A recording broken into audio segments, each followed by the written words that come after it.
You ask Tiger to solve. This deals with linear equations with one unknown. The final result is m equals 200.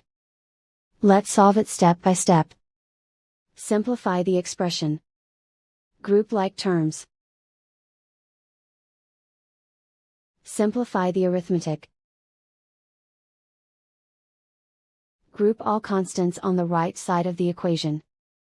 Subtract 185 from both sides. Simplify the arithmetic.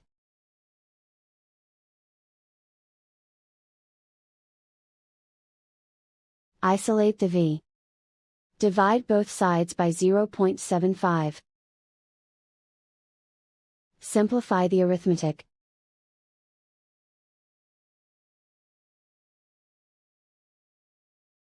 And so the final result is m equals 200.